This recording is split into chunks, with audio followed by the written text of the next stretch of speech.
Bonjour Antoine, bienvenue dans ce podcast. On va échanger du coup pendant 1 heure à peu près pour découvrir entre ce que tu fais et ton business. Est-ce que tu pourrais simplement commencer par la première question de te présenter en quelques phrases? Ok, ça marche. Bah écoute, bonjour à toi, enchanté et merci de ton invitation. Avec plaisir. Bah écoute, moi je m'appelle Antoine, j'ai 31 ans, je viens de la région lyonnaise en métropole et ça fait 3 ans, 2 ans et demi, 3 ans actuellement que je voyage. J'ai vécu pendant 2 ans sur l'île de la Réunion et là aujourd'hui je suis en voyage en Indonésie, en Asie, pour continuer à découvrir ce qui se passe dans le monde et à me développer personnellement aussi. Voilà, je suis quelqu'un en quelques mots, je suis quelqu'un d'entier, de passionné et de déterminé dans tout ce que je fais. Ok, bah c'est top, franchement, tout le côté, on va dire, voyage. Du coup, je reviens finalement à ma deuxième question. Si quelqu'un te découvre maintenant, tu veux qu'il retienne quoi de toi? Ben, ça va avoir un rapport avec les 3 points que je t'ai cités sur le côté entier, humain et respectueux. Ok, ok. Moi, c'est une valeur fondamentale. Ouais, ok. Bon, moi, c'est plutôt top pour cette partie-là. Euh, Par rapport au fait que tu sois coach en séduction, qu'est-ce que tu fais, toi, au quotidien? C'est quoi ta routine, par exemple, d'un coach en séduction? Écoute, déjà, j'entretiens ma condition personnelle et physique également. J'ai toujours et depuis longtemps été dans ce chemin d'équilibre, on va dire, entre bien manger, bien dormir, faire du sport, rester concentré sur mon business, sur mes affaires et sur ce qui me concerne moi d'abord en priorité. Donc la routine, bon, ça peut changer aussi, hein, mais l'objectif c'est vraiment de chaque jour se lever avec une cohérence entre ce à quoi j'aspire et ce que je fais dans ma journée. Donc ça se remplit aussi de sport, de concentration, de rencontres aussi également, beaucoup de rencontres, beaucoup d'échanges avec des personnes puisque je suis dans un secteur d'activité qui touche à l'humain et à l'émotionnel. Donc, ma ma tâche principale quotidienne, on va dire que c'est de toujours plus perfectionner, essayer de comprendre l'humain, les gens et les relations.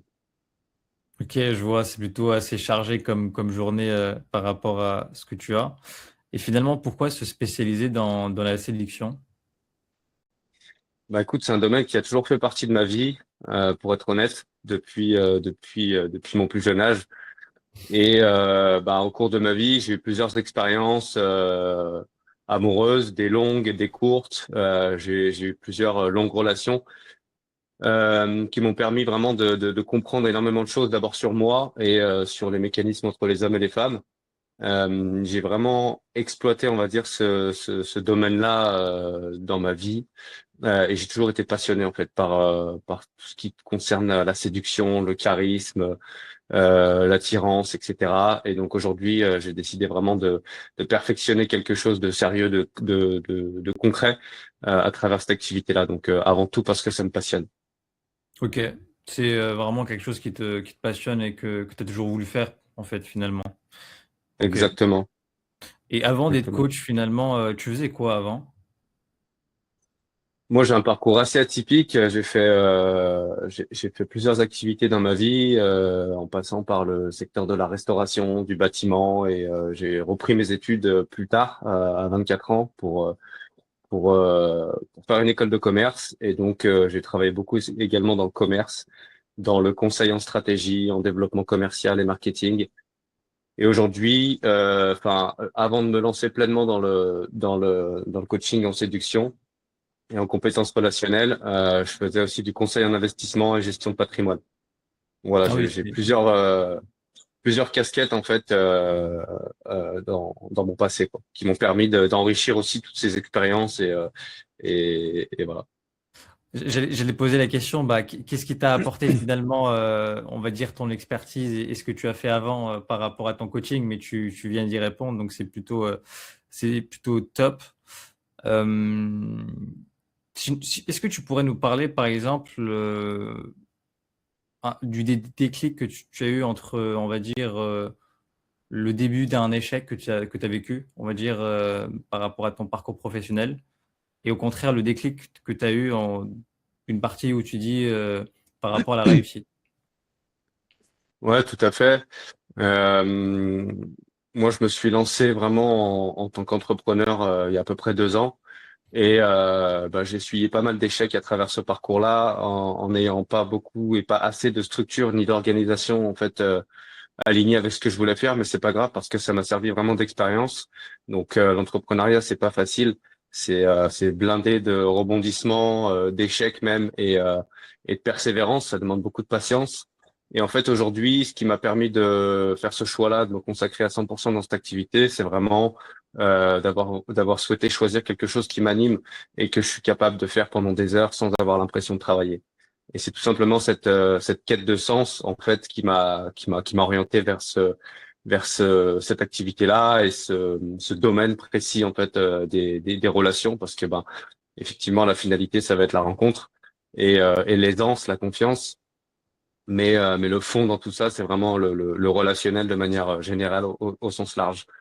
Donc je dirais plutôt voilà la quête de sens et avec un parcours euh, rempli de rebondissements et de détermination toujours pour pouvoir aller chercher quelque chose de sérieux et de structuré. Moi, ça me parle totalement parce que c'est vrai que ça rejoint un petit peu le fait de, on va dire, de passer entre guillemets de salarié à entrepreneur, le fait de pas être épanoui de ce qu'on fait en fait. Et toi, tu as Tout à fait, trouvé on va dire, la chose qui, toi, t'anime aujourd'hui, ce qui te passionne et ce qui te fait avancer dans ta vie. Donc, exact. c'est plutôt top. Euh, Qu'est-ce que ça fait de se faire coacher finalement par Antoine, du coup? Comment ça fonctionne, par exemple, si moi j'étais ton client? Bah, l'objectif, c'est d'apporter un maximum de transformation déjà au niveau de l'identité, des croyances et de la confiance en soi. Euh, Comme je te disais, c'est la rencontre et le résultat n'est vraiment que la conséquence en fait d'une succession d'actions en cohérence avec la problématique de la personne. Euh, donc, on va vraiment aller chercher un travail identitaire sur la confiance en soi, sur l'hygiène de vie, sur toutes ces compétences relationnelles en fait. Mais le plus significatif, c'est vraiment de passer d'une situation où, par exemple, si c'était toi ou quelqu'un d'autre, peu importe, c'est de passer de quelqu'un en fait de timide, de bloqué émotionnellement et avec un certain nombre de problématiques, on va dire, ou une grosse problématique principale sur laquelle on va travailler précisément. Donc c'est souvent la confiance qui revient, la confiance, la peur du rejet, la frustration de la solitude. Et donc tout ça, ça passe déjà par une prise de conscience, une prise de confiance ensuite et une estime de soi euh, qui permet vraiment d'aller de l'avant et de déclencher en fait tous ces résultats-là, de faire une rencontre avec une femme, de trouver l'amour potentiellement et de se sentir beaucoup mieux dans ses baskets. Mm. Effectivement, c'est finalement, on va dire entre guillemets, si je peux résumer, c'est la confiance en soi qui est un des facteurs de réussite de ce que toi, tu peux apporter. Et je trouve ça quand même, c'est une grande chose, c'est-à-dire que c'est pas facile aujourd'hui de se dire, par exemple, si un homme part de zéro, n'a pas confiance en soi, c'est quelque chose qui se construit et toi, tu l'apportes, tu l'amènes justement à avoir confiance en lui, donc c'est plutôt top. Au niveau de ton accompagnement, est-ce que tu fais du coaching one-to-one ou au contraire, par exemple, des fois, tu prends tous tes élèves et tu les coaches tous en même temps sur un sujet? Là, actuellement, on est vraiment que sur du coaching one-one. Moi, je veux vraiment privilégier la qualité à la quantité. Donc, je sélectionne les personnes avec lesquelles je travaille et les hommes avec lesquels je collabore sont vraiment engagés et ont envie de changer les choses. Et je consacre beaucoup de temps justement à ces accompagnements en one-one. Donc, on se voit une à plusieurs fois par semaine en vidéo. Et puis, j'ai un support WhatsApp qui est disponible 6 ou 7 jours sur 7, voilà, pour pouvoir échanger directement avec mes clients. À l'avenir, effectivement, il y aura une communauté qui sera créée très prochainement d'ailleurs pour avoir des supports un peu plus communs. Mais voilà, aujourd'hui, on est vraiment sur du one-one. de la qualité et du service premium par rapport aux problématiques auxquelles on peut répondre. Effectivement, Avec 6 jours un, sur 7, c'est énorme. Ça veut dire que tu es vraiment très dispo pour tes élèves et c'est top. Donc, en termes des résultats, ils peuvent avancer très vite. Donc, c'est vraiment un bon point. c'est clair. En parlant de personnes avec qui tu travailles, par exemple, quel est le type de profil avec lequel tu as plus de facilité à travailler? Honnêtement, ça va être très différent. Encore une fois, le point principal dans la sélection des personnes avec lesquelles je peux travailler, ça va être vraiment la volonté de changer, la volonté d'engagement, parce que moi, je vais intervenir en tant que facilitateur, que catalyseur, qu'accompagnant, mais ça dépend vraiment des personnes et du travail qu'elles vont faire. En fait, les hommes avec lesquels je travaille vont vraiment devoir faire un travail personnel et s'engager pour eux-mêmes, parce qu'avant tout, la transformation, c'est eux que ça concerne.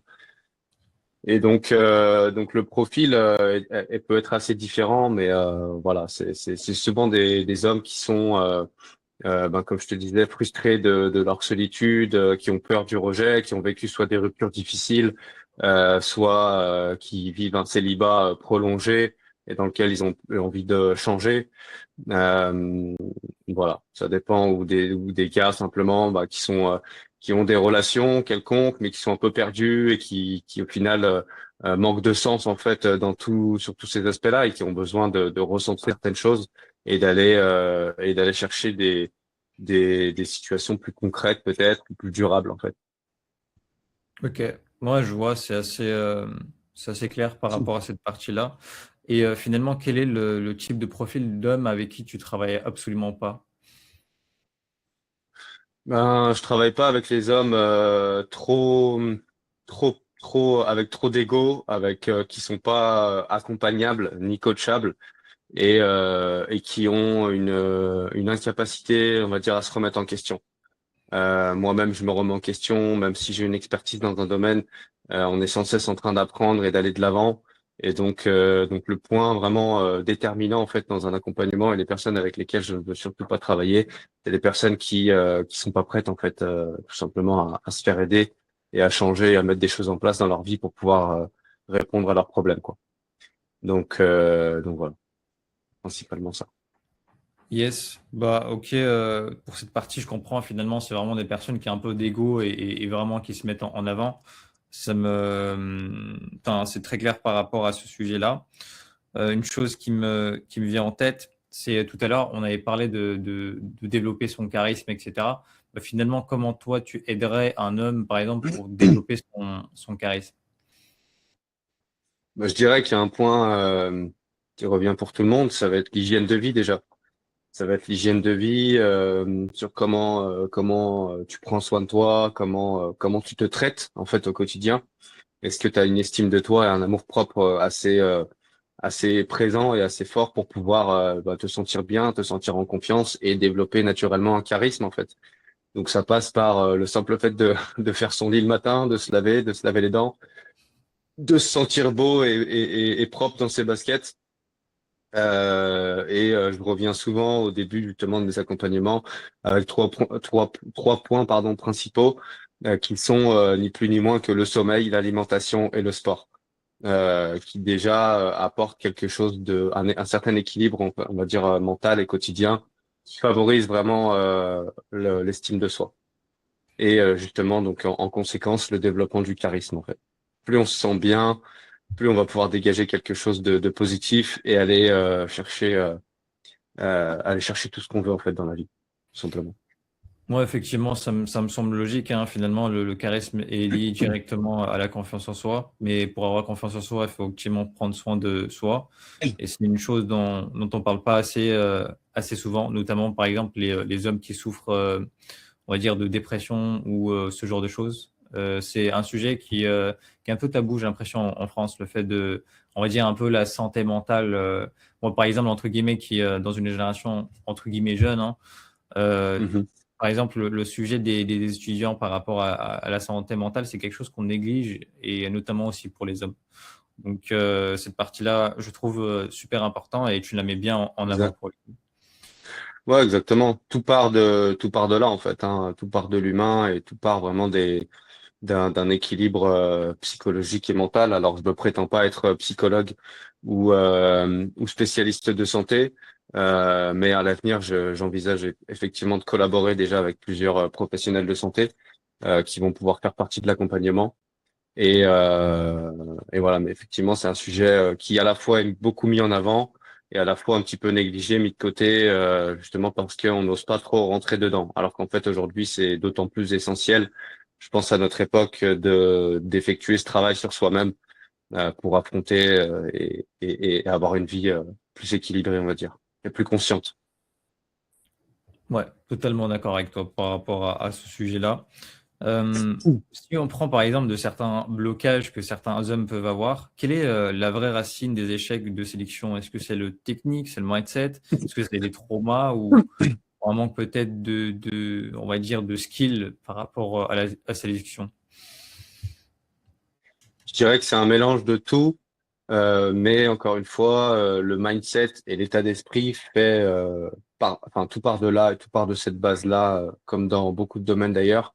Mais en termes de séduction, en termes du fait de oser dire ce qu'on pense, oser pour un homme, oser aller aborder une femme, oser dire ce qu'il ressent ou créer un momentum avec cette femme-là qui lui plaît.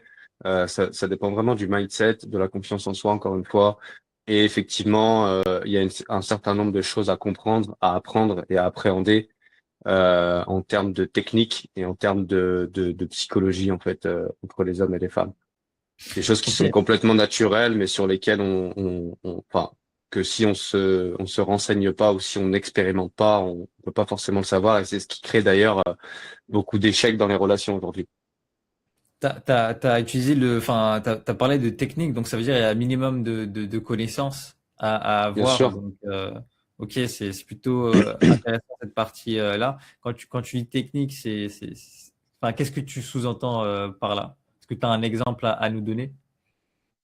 Ouais, bien sûr, ça peut être en termes de technique, ça peut être la manière d'aborder, la manière de parler, en fait, d'échanger, le ton. Alors si c'est en direct, il va y avoir un ton, une posture particulière ou adéquate justement avec l'objectif de cette interaction à avoir.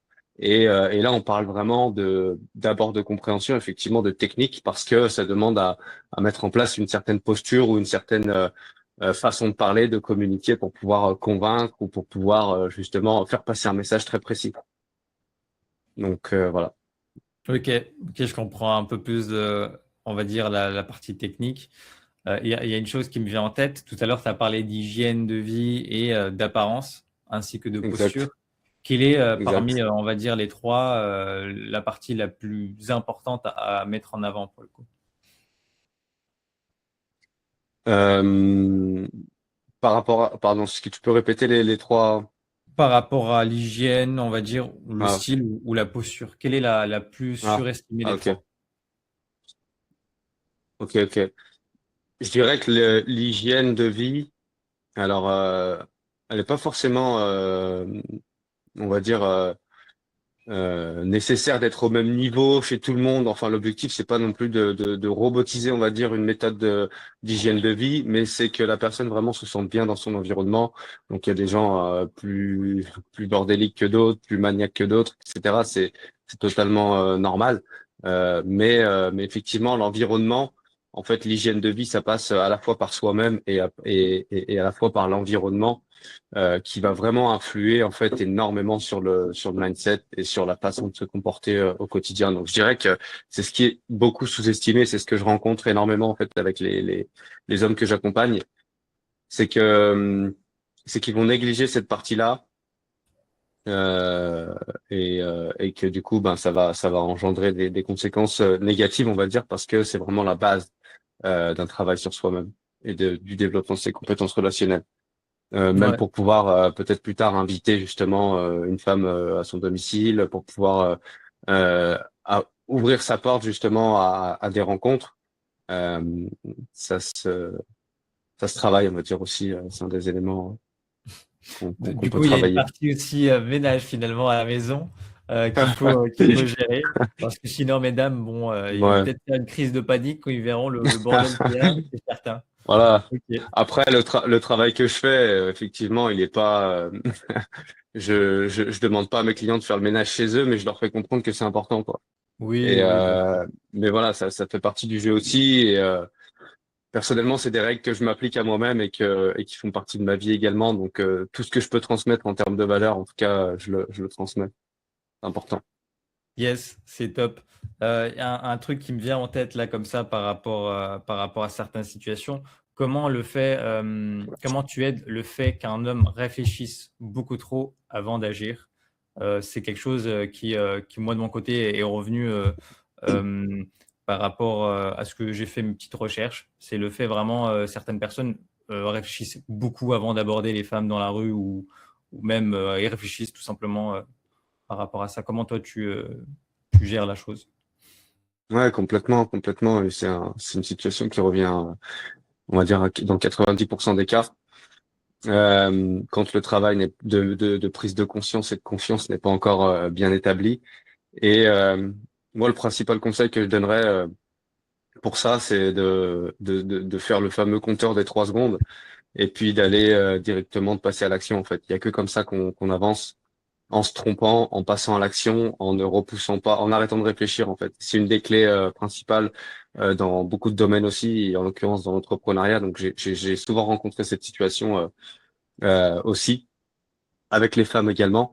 Et en fait, la clé dans tout ça, c'est de passer à l'action carrément et de se tromper et de ne pas avoir peur et petit à petit de perfectionner, on va dire, sa méthode et son approche jusqu'à atteindre des résultats.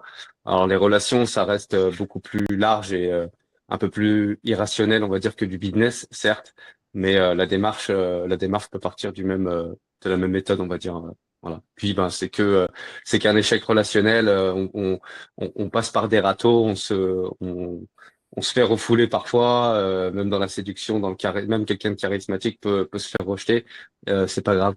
Voilà, c'est la vie, ça fait partie du processus aussi. Et, l'objectif, c'est pas d'être accepté par tout le monde, mais d'être accepté par la bonne personne.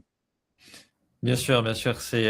En fait, finalement, tu viens de parler. Tout à l'heure, on avait parlé de technique et finalement, donc, une des techniques, ce serait d'arrêter de trop réfléchir et clairement passer à l'action et d'accepter, voilà, entre guillemets, de se prendre des râteaux. De toute façon, c'est toujours avec l'échec, hein, c'est le processus dans l'entrepreneuriat, dans tous les cas.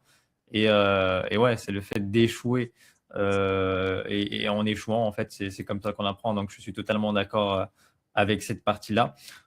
Par rapport aux hommes que tu accompagnes, comment tu peux mesurer, on va dire, la réussite? C'est-à-dire que, est-ce que c'est le fait d'avoir X rendez-vous ou avoir, je ne sais pas moi, 10 numéros ou ce genre de choses?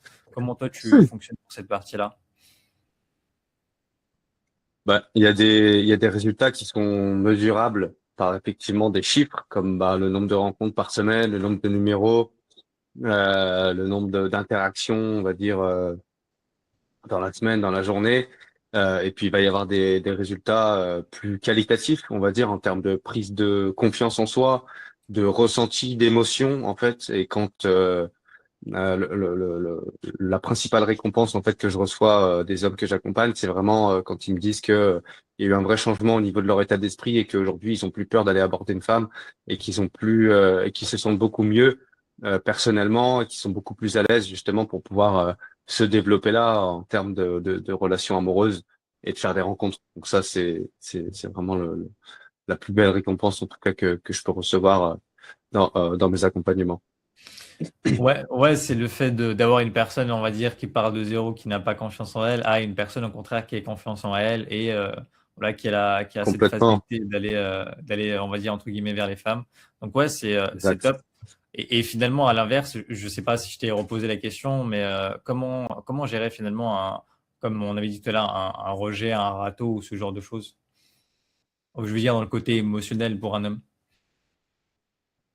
Bah déjà, faut être ouvert à la remise en question aussi pour essayer de comprendre pourquoi c'est un rejet, d'analyser en fait sa posture et son approche pour pouvoir bah, justement faire mieux la prochaine fois et de ne pas s'arrêter à ça et de se détacher au maximum justement de l'émotion du rejet et ne pas surtout pas se renfermer et se dire que on est nul à cause de ça quoi. Ok. Ouais, je vois, finalement, ça revient à un peu le fait d'accepter l'échec. Mais ouais, Carrément. faut avoir aussi le côté où accepter et gérer ses émotions pour pas, entre guillemets, le prendre personnellement pour avancer dans ses objectifs. Euh, Voilà. D'ailleurs, ouais, dis-moi. d'ailleurs, on le fait très souvent d'ailleurs avec mes clients, c'est-à-dire qu'on va prendre une situation pour pouvoir justement l'analyser. Et c'est d'autant plus intéressant et enrichissant quand on analyse une situation d'échec pour pouvoir vraiment comprendre et réajuster, on va dire, le comportement, la posture et la séduction dans tout ça, quoi. Ouais, je vois de quoi tu parles et je suis d'accord avec toi. C'est vraiment la manière dont on se présente. De toute façon, c'est ça, hein, c'est la première impression qui compte en soi. Et c'est ce qu'on retient le plus, entre guillemets, que ce soit dans le monde du professionnel ou, on va dire, dans la partie aussi séduction. En général, on retient toujours la première impression. Tout Donc, à fait. je vais te permettre de challenger par rapport à cette interview. Alors, rien de très compliqué, hein, t'inquiète pas. Donc, pour les personnes qui nous regardent, est-ce que tu aurais un exercice ou deux maximum, peu importe, qui pourraient mettre en place là tout de suite dès qu'ils auraient fini de regarder la vidéo, soit sur YouTube, soit sur Insta? Ouais, bien sûr. Bien sûr, bien sûr. Premier conseil déjà que je pourrais donner, c'est d'être conscient que quand tu es en vie et que ben, tu as tes deux bras, tes deux jambes et la capacité de sortir de chez toi, d'aller dans la rue et de faire des sourires, de dire bonjour à des gens et de recevoir la même chose, c'est déjà une chance, donc fonce. La première chose, ce serait ça, ce serait vraiment d'aller se confronter en fait aux relations, à la dynamique humaine, on va dire simplement de sortir dans la rue et sur son trajet travail, sur son trajet course, peu importe, de dire bonjour au maximum de personnes et de sourire au maximum de personnes. Et en fait, on sous-estime vraiment cette simplicité, enfin ce geste simple qu'on peut faire au quotidien gratuitement, naturellement. Et l'impact en fait du retour humain est tellement puissant que c'est très sous-estimé, je dirais. Mais voilà, donc premier conseil, ce serait vraiment d'aller se confronter directement à ce qui se passe dans la vie et à cette puissance relationnelle en fait. Donc dire bonjour au maximum de personnes, sourire au maximum de personnes, être ouvert tout simplement. Ça développe vraiment la confiance en soi et l'ouverture d'esprit, c'est vachement important. Et, euh, et deuxième conseil, je dirais ben vraiment de se concentrer encore une fois, je vais y revenir à sa personne, de se concentrer ben voilà sur son sommeil, sur l'alimentation, sur le fait de bouger, d'être en mouvement, de faire du sport, parce que ben c'est la base de tout fonctionnement, on va dire cérébral, et ça aide en fait pour tous les aspects de sa vie et énormément en fait sur l'aspect relationnel. Donc les hommes qui vont m'écouter ou qui vont pouvoir avoir la chance ben, de participer ou d'avoir un maximum d'informations là-dessus, c'est vraiment les premières bases sur lesquelles il faut se concentrer, quoi. Ouais. S'exercer, dire bonjour, et puis prendre soin de soi. Et c'est déjà le bon début du travail, quoi. J'espère que certains, du coup, ont pris des notes, hein, ça peut aider. Donc, ouais, c'est top pour cette partie-là. Sinon, une simple question, comment tu fais pour accrocher, on va dire, une première approche dès les premières secondes? Faut savoir qu'il n'y a pas de script défini, il n'y a pas de règles très précises. Encore une fois, déjà il faut oser y aller. Et ensuite, je dirais que la différenciation en fait dans une approche froide avec une femme, c'est de se démarquer et de ne pas rester banal. Euh, Évidemment d'être dans l'écoute et dans l'échange, l'ouverture d'esprit, mais peut-être d'aller poser une question un peu qui sort du commun. Voilà, au-delà de salut, comment tu vas, tu viens d'où? Voilà, c'est de parler d'un détail vestimentaire, de parler d'un lieu dans lequel on se trouve, de demander une direction, mais avec un message à faire passer derrière, peut-être, voilà. Ça crée tout de suite un autre type de moment et ça ouvre vraiment la discussion en fait sur quelque chose de d'inhabituel. Et je dirais que ce qui est le plus puissant dans le fait d'aborder une femme, ça va être vraiment se démarquer et de sortir un peu de l'ordinaire. Ouais, il y a aussi le côté spontané qui crée aussi, on va dire, entre guillemets, un impact qui Exact. fait que ça crée la chose beaucoup plus intéressante. Euh, Exact. on va passer au niveau des applications de rencontres parce que c'est Ouais. voilà, c'est une des choses les plus utilisées maintenant. D'ailleurs, c'est quelque chose qui a énormément baissé chez les, on va dire, 18 à 25 ans, l'utilisation des applications de rencontres. Qu'est-ce que toi, tu en penses des applications de rencontres? Moi, je dirais que c'est un outil qui peut être intéressant.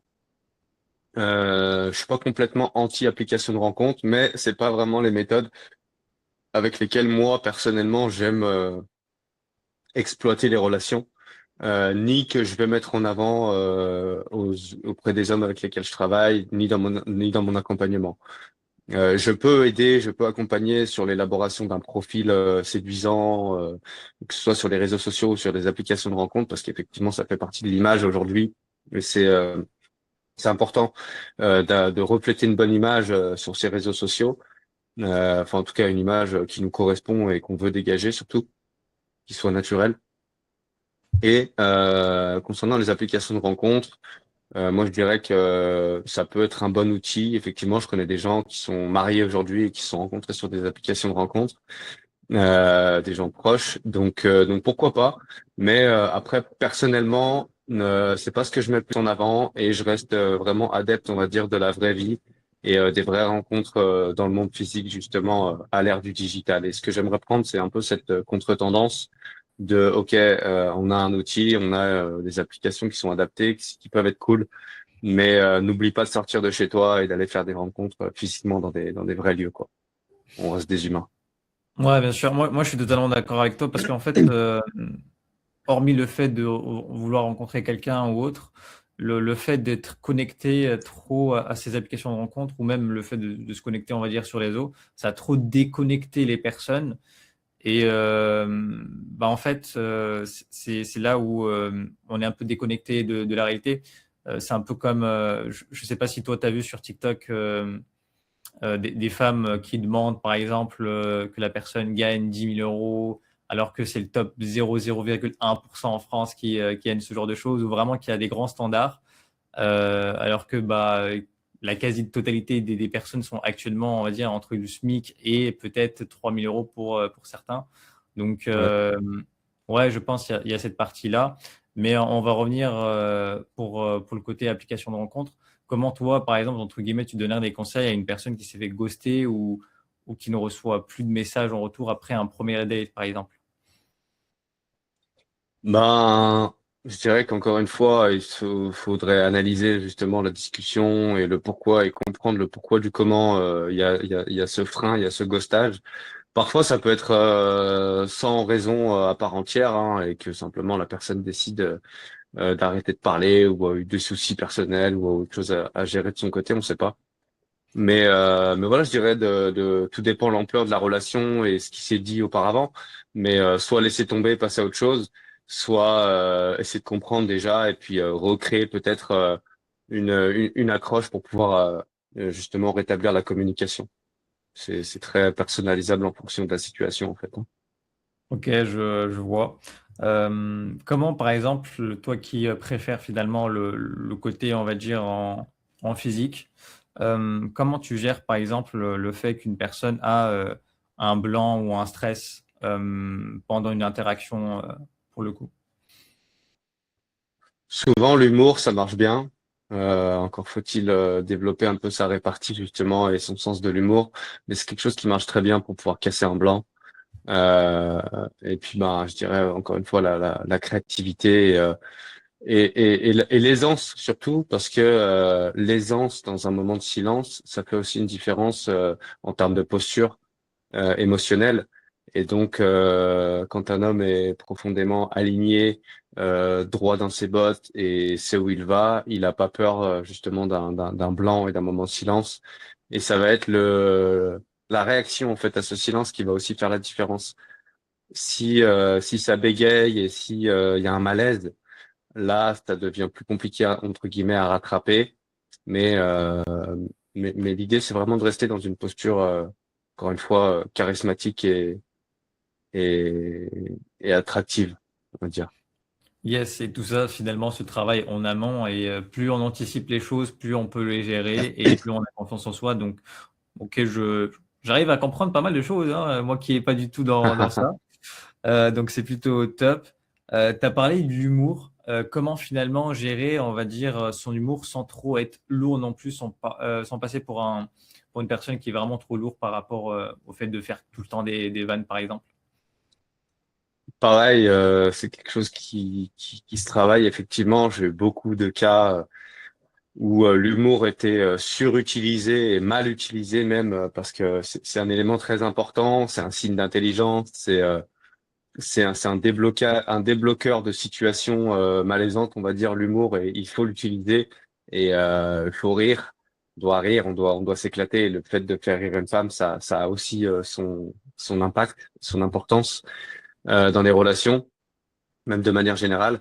Donc ça, c'est quelque chose aussi que je travaille avec les hommes. Déjà sur la posture et sur le fait d'équilibrer en fait entre ne pas être lourd dans l'humour et être suffisamment subtil pour pouvoir transformer des situations et enjoliver des situations grâce à l'humour.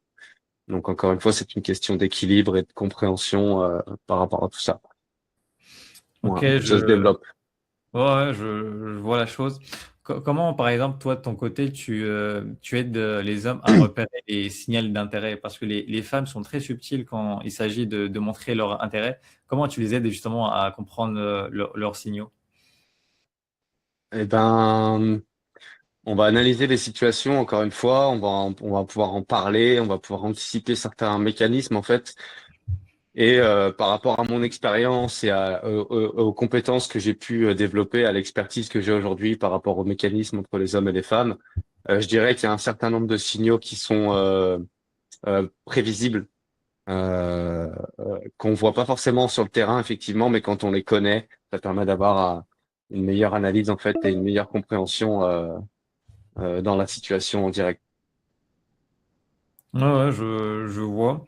On va avancer un peu plus, et en tout cas, merci pour tes clarifications. J'en reviens par exemple au fait de reparler des femmes en France. On dit souvent que, par exemple, en France, les femmes sont un peu plus aigries. D'ailleurs, même les gens en général sont aigris. Mais en l'occurrence, là, on parlera plus des femmes. Euh, Qu'est-ce qui fait que, selon toi, par exemple, les femmes ne veulent plus se faire aborder aujourd'hui en 2026 en France? Moi, je dirais qu'il y a eu pas mal il y a eu pas mal de fautes, il y a eu pas mal de. En fait, on est dans une époque assez particulière par rapport à ça, entre la montée en puissance du féminisme, l'équilibre entre les hommes et les femmes qui évolue, qui change, et c'est très bien sur beaucoup de choses. Après, moi, ce qui m'interpelle justement, c'est cette volonté de rester seul, cette volonté de travailler sur soi, cette volonté de ne pas développer de relations justement et d'approfondir un travail personnel. Alors c'est très bien de travailler sur soi et de effectivement s'élever d'ailleurs avant même d'entretenir des relations parce que c'est la base de tout aussi. Mais je pense qu'on est dans une époque assez particulière aussi où il y a de la distance qui s'est créée par rapport à certains mouvements, par rapport à certains changements psychologiques de notre époque, qui peut être dommage parfois et qui peut amener une certaine réticence des femmes à se faire aborder. Après, ça dépend encore une fois des pays et des cultures. Moi qui voyage un peu en ce moment, justement, je le vois que il y a une différence en fait entre les cultures, entre les différentes éducations sur le fait d'appréhender ou pas des relations, ou le fait de se faire aborder. Euh, et le principal objectif et travail que je fais moi avec les hommes avec lesquels je travaille, c'est vraiment de justement rétablir cette confiance entre les hommes et les femmes et, euh, et travailler au maximum sur le fait que ben elles soient ouvertes, en tout cas à se faire aborder et aux rencontres et aux nouvelles relations. D'ailleurs, je Ok. vais sûrement la petite parenthèse dans tout ça, c'est que je vais sûrement développer aussi un accompagnement pour les femmes très Ah, prochainement. c'était ma question, justement. Donc, t'y réponds, c'est top. Ok. Exact. Ok, ok, bah c'est top. Euh, Moi, je voulais juste revenir sur un point par rapport au fait que j'ai dit, ça concerne toujours les femmes.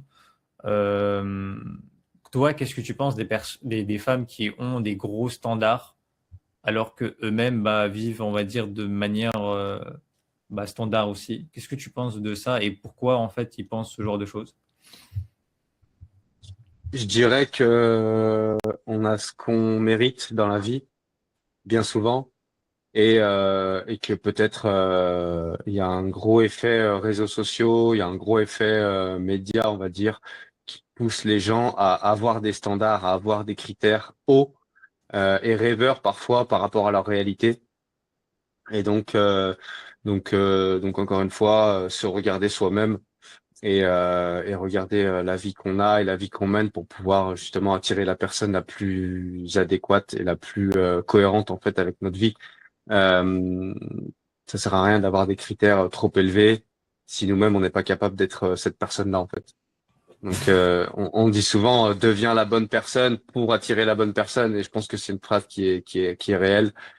Donc voilà, pour rester cohérent quand même et, et, et, et c'est bien d'avoir des critères, c'est bien de savoir ce qu'on veut, de savoir ce qu'on veut pas, surtout, mais il faut pas oublier de se regarder soi-même justement pour savoir ce qu'on peut être capable d'encaisser et d'attirer en tout cas.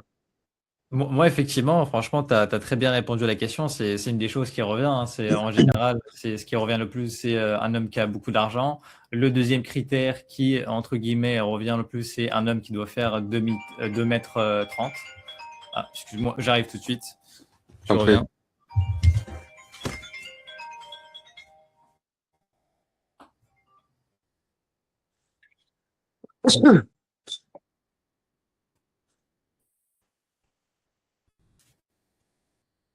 Hop, désolé. C'était mon téléphone. Je t'en Enfin, prie. c'était le téléphone, du moins. Euh, oui, ce que je disais, en général, oui, ce qui revient le plus, c'est le fait d'avoir une personne qui gagne, enfin d'avoir un homme qui gagne beaucoup d'argent. Et le deuxième critère qui revient le plus sur les réseaux sociaux, notamment, c'est le fait d'avoir une personne qui fait 2 m 12, extrêmement grand, etc. Alors que la moyenne de l'homme, enfin, si je dis pas de bêtises, ça doit être à peu près 1 m 75. Donc, Ouais, c'est encore une déconnexion de la réalité que je trouve, moi, personnellement, qui est revenue. Et ouais, moi, je pense que c'est énormément les réseaux sociaux qui y contribuent. Parce que toi, du coup, c'est sûr. aujourd'hui, tu es expert en coach en sélection pour hommes. Et aussi, tu aideras sûrement d'autres femmes parce que tu peux largement le faire. Mais il y a pas mal on va dire, de pseudo-coach TikTok qui donnent des conseils là-dessus aussi. Donc, ça me fait un peu rire par rapport à tout ça. Est-ce que tu as une vision à nous apporter par rapport à ces points-là pour le coup? Ouais, bien sûr. Moi, je dirais qu'en fait, l'idée, c'est pas de rêver, ni de trop se fier à ce qu'on peut voir sur les réseaux sociaux, ni d'être matrixé, on va dire, et lobotomisé par tout ce qu'on peut voir, parce que bah déjà, on nous montre bien ce qu'on veut sur les réseaux sociaux et c'est facile de faire rêver une communauté avec des vidéos, des montages, des photos, des beaux décors, etc. Mais faut pas oublier que l'humain reste au centre de tout ça et que au lieu de rêver la vie des autres, il vaut mieux faire de sa vie quelque chose d'aligné et de cohérent par rapport à sa réalité en fait. Ouais, Et qu'on peut se satisfaire de belles choses simples en fait. Voilà. ouais, je suis totalement d'accord avec toi. On va venir du coup côté business. On va essayer de faire simple parce qu'il nous reste pas beaucoup de temps. Au niveau du business, par exemple, quelle est l'erreur qui t'a coûté soit du temps, soit entre guillemets de l'argent, et avec lequel tu as eu le déclic après de la corriger par la suite? Alors au niveau business, moi j'ai fait beaucoup d'erreurs dans le business justement en termes de concentration, d'organisation. Ouais. Euh, j'ai lancé beaucoup de choses sans m'y consacrer à 100%. Et aujourd'hui, c'est toute la différence dans mon quotidien et dans le développement de mes activités et de cette activité-là principalement. C'est que aujourd'hui, je mets un focus vraiment sur un point, une activité, un business, et c'est ce qui fait vraiment la grosse différence dans le développement.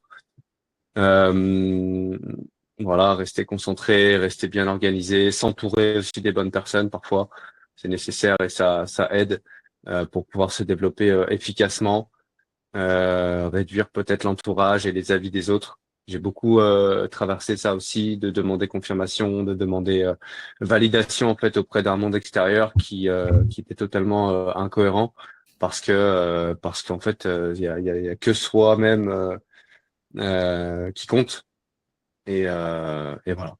Pas trop écouter les gens, bien s'entourer et foncer dans un objectif en fait.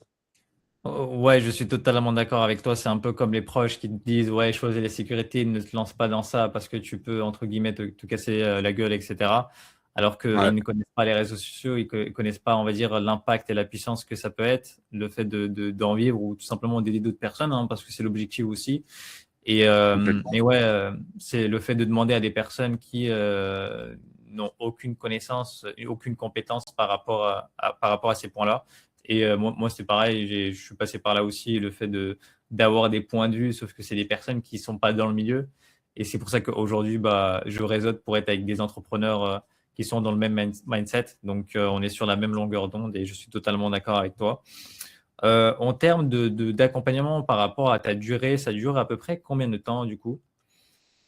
Ça dure minimum 3 mois, un accompagnement chez moi, minimum 3 mois. Et parfois, on peut prolonger justement la durée d'accompagnement suivant la situation au bout des 3 mois, qui déjà garantit des résultats minimum. Parfois, les hommes avec lesquels que j'accompagne veulent aller plus loin, veulent atteindre d'autres objectifs suivant la situation de départ. Et du coup, on peut continuer à travailler ensemble. Je suis en aucun cas fermé là-dessus. Mais le minimum de durée de mon accompagnement est de 3 mois.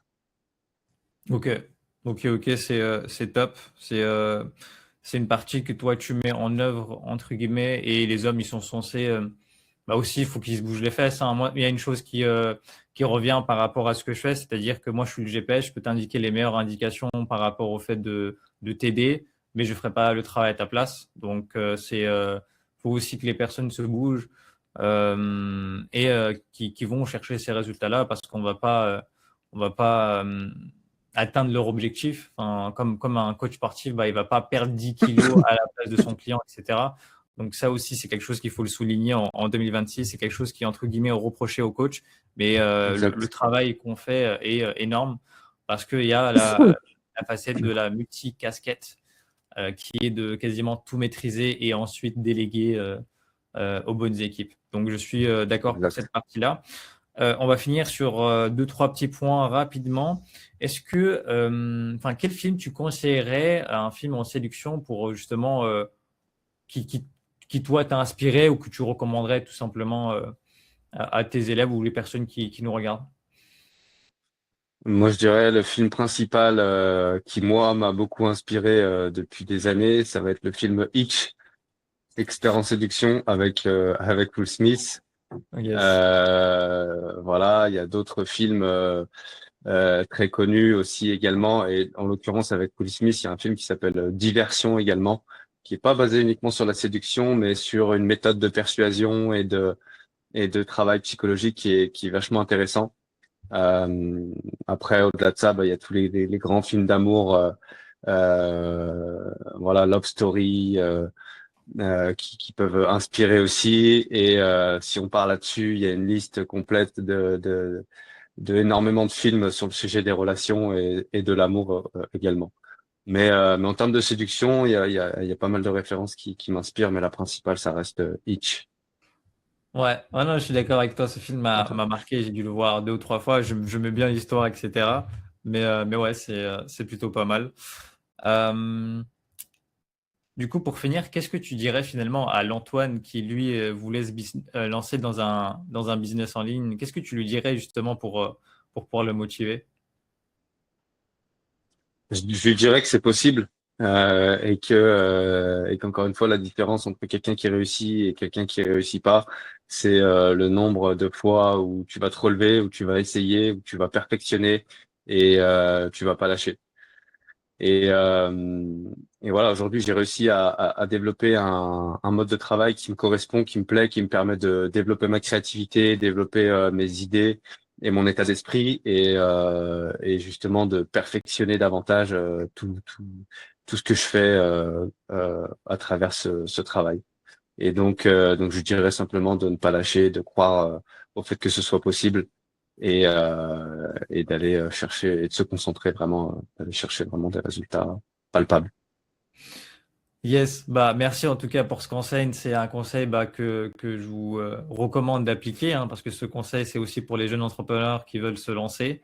Donc, Antoine, pour ma part, on a fait le tour de toutes les questions que j'avais à te poser. Enfin, entre guillemets, on peut en parler encore des heures et des heures. Peut-être une prochaine Carrément, fois avec plaisir. le sujet, peut-être sur les femmes, qui pourrait être intéressant, parce que là, on a le point de vue des hommes, sur Bien le sûr, point business et sur le point par rapport à ce que tu proposes. En tout cas, c'était un plaisir d'échanger avec toi aujourd'hui et à partagé. une prochaine.